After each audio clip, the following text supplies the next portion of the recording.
मैं पहला से कि मोटा कलाकारो જ્યારે સ્ટેજ ઉપર આવે તો જોરદાર તાળીઓ થાય પછી જ આવે. जोरदार तालियों સાથે સ્વાગત કરીએ કલ્પા પંકજ પટેલ मेरी किस्मत में तू नहीं शायद रमेश भाई ફિકર લાગે એટલે પંકજભાઈ એવું નતા કહેતા.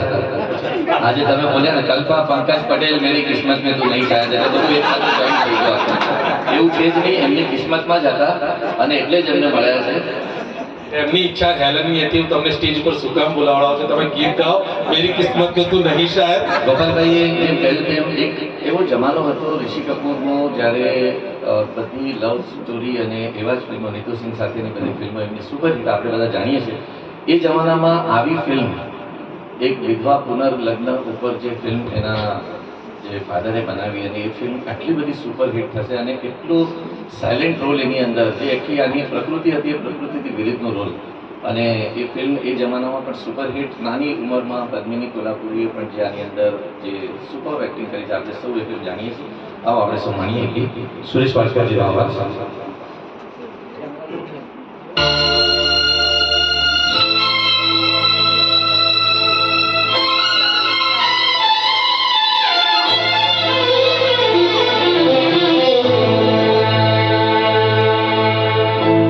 मेरी किस्मत में तू नहीं शायद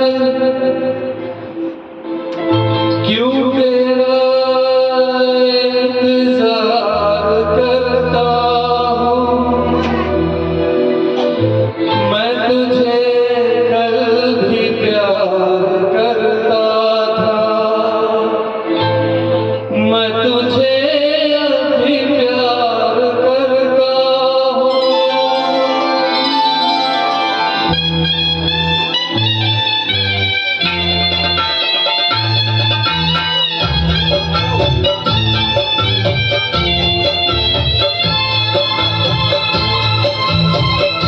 मेरी किस्मत में तू नहीं शायद क्यों तेरा इंतजार करता हूँ मैं तुझे कल भी प्यार करता था मैं तुझे अभी प्यार करता हूँ मेरी किस्मत में तू नहीं शायद क्यों तेरा इंतजार करता हूँ मैं तुझे कल भी प्यार करता मैं तुझे अभी प्यार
હિમાબેન માટે ખરેખર જોરદાર તાળીઓ.